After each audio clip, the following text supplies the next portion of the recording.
When you think of the most underrated players in baseball, what names come to mind? Jose Ramirez, Luis Ariz, Anthony Santander? They are all fantastic players in their own right, but I think it's time to give Yandy Díaz the credit he deserves. Is Yandy Díaz the most underrated hitter in baseball? And if so, why is that the case? Let's talk about that. But first, let's dive into his history playing baseball. In Cuba, from 2008 to 2011, Yandy took part in the Cuban National Series where he played 131 games and hit .277 with a .412 OBP. While he only hit 3 homers and drove in 41 runs, the high on-base percentage was the biggest eye-opener to what he'd later become. Fast forward to 2014 when he'd receive an opportunity to prove his value in the United States with the high A Carolina Mudcats. With the Mudcats, Yandy played 76 games and hit .286 with a .396 OBP. Again, he didn't slug much, but the high on-base percentage more than made up for it. 2015 would prove to be a busy and on-the-move year for Yandy,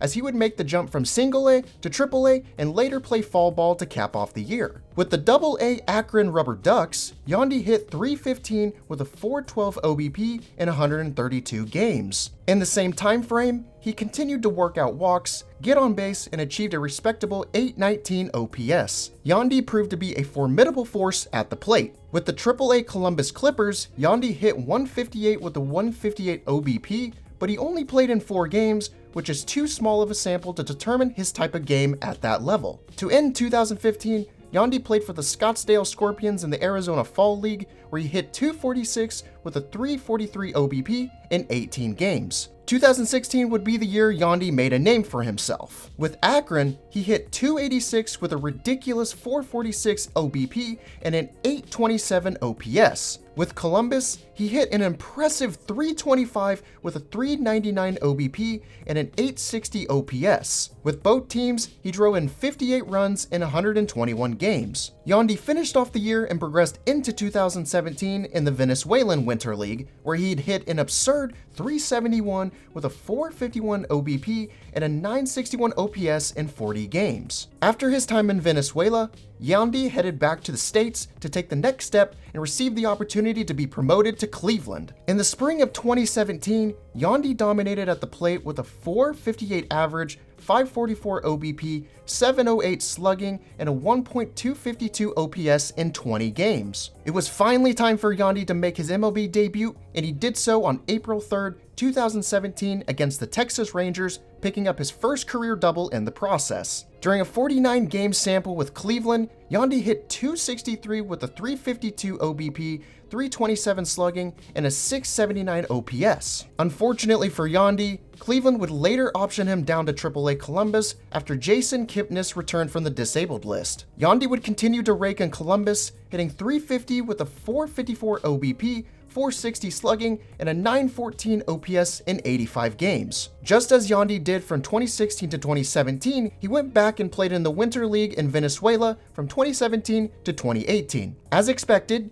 Yandy pushed the boundaries of his abilities, hitting .333 with a .533 OBP, .567 slugging, and a .1.100 OPS in 11 games. Once winter ball concluded, Yandy traveled back to Columbus where he would hit .293 with a .409 OBP and a .797 OPS in 98 games. For the second time, Yandy would get the chance to prove himself at the MLB level, and he certainly did just that. In 39 games, he hit .312 with a .375 OBP, .422 slugging, .797 OPS, and a .116 WRC+, making him 16% above league average. Yandy was now on the Tampa Bay Rays radar. In the winter of 2018, Tampa Bay engaged in a 3-team trade with Cleveland and the Seattle Mariners, sending Yandy and Cole Sulser to Tampa, Jake Bauers and Carlos Santana to Cleveland, and Edwin Encarnacion to Seattle. Yandy would become familiar with his new club in the spring of 2019, where he had hit .286 with a .407 OBP,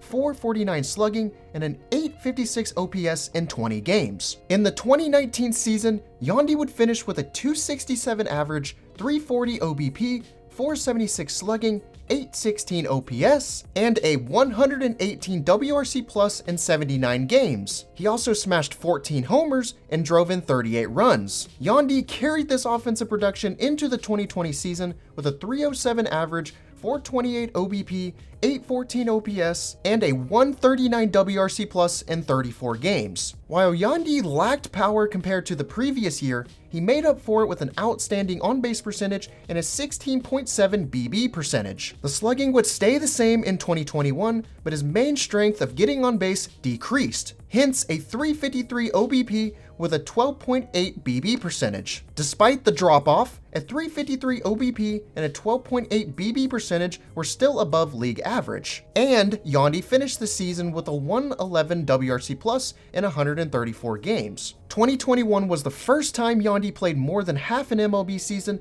but he'd do so again the next season and finish with much better numbers. In 2022, Yandy played 137 games and hit .296 with a 401 OBP, 824 OPS, and a 146 WRC plus, making him 46% above league average. Fast forward to this season, and you'll find that Yandy is hitting .312 with a 405 OBP, a career-high 571 slugging, a 976 OPS, and a 176 WRC plus, making him 76% above league average. So, how did Yandy get to where he is now, punching baseballs on a daily basis? There are several factors at hand. The most obvious is the jump in exit velocity, max exit velocity, barrel percentage, and hard hit percentage. Let's begin with exit velocity. From 2021 to 2023, Yandy's exit velocity has increased from 89.9 miles per hour to 94.6 miles per hour, which is in the top 1% of baseball. His max exit velocity has also seen improvements, increasing from 113.5 miles per hour to 114.5 miles per hour, which might not seem like much of a difference until you realize he jumped from top 10% in the league to top 4%.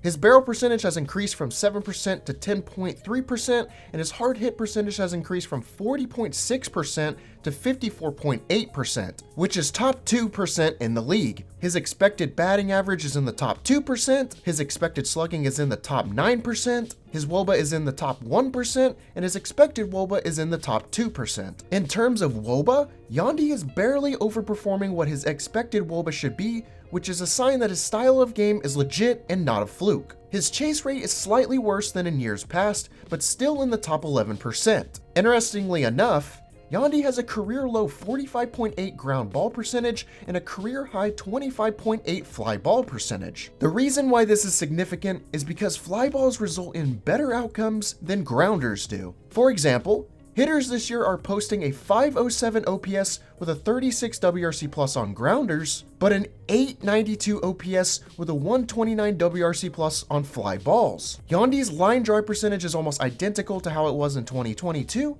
and because of a career-high 8.8 launch angle, it's reasonable to accept that his increased rate in producing fly balls are why he's performing well. Another reason that explains the increased rate in fly balls is Yandy has a 20 under percent, meaning he's getting under the ball at a solid rate. Yandy has a career-low 31.6 topped percentage, meaning he's avoiding hitting balls in the dirt and elevating on his swings. Yandy also has a career-high 10.3 solid percentage and a 7.4 barrel/plate appearance rate. In general, Yandy is doing an excellent job at staying disciplined at the plate, not chasing out of the zone, and creating solid and hard contact on pitches in the zone. Lastly, let's talk about Yandy when thrown specific pitches. This season, Yandy is slugging .551 on fastballs, .727 on breaking balls, and .211 on off-speed pitches. Outside of 2020, Yandy has struggled the most on off-speed pitches. A big reason why he's not hitting well when thrown off-speed pitches is because he's not barreling up the ball, and hence a 1-degree launch angle, he's hitting everything straight into the dirt. Outside of the off-speed pitches, Yandy is obliterating fastballs and sliders. He has a 10-degree launch angle on fastballs and a 12-degree launch angle on breaking balls, while also barreling up the ball and making hard contact. Anything from 10 degrees to 25 degrees is considered a line drive, so it's not surprising to see how drastically different his numbers are when thrown these pitches. Yandy has the ability to turn around his struggles on off-speed pitches, but an increase in launch angle, barrels, and hard hits are required. Before this video concludes, I'd like to thank Charlie Parker and Max Greenfield for helping me out with this video. With that being said, I hope everyone enjoyed the video, and hopefully this helps put Yandy Díaz on the radar, because he certainly deserves much more attention. If you did like the video, make sure you do like, subscribe, comment down below, and I will see you guys on the next video.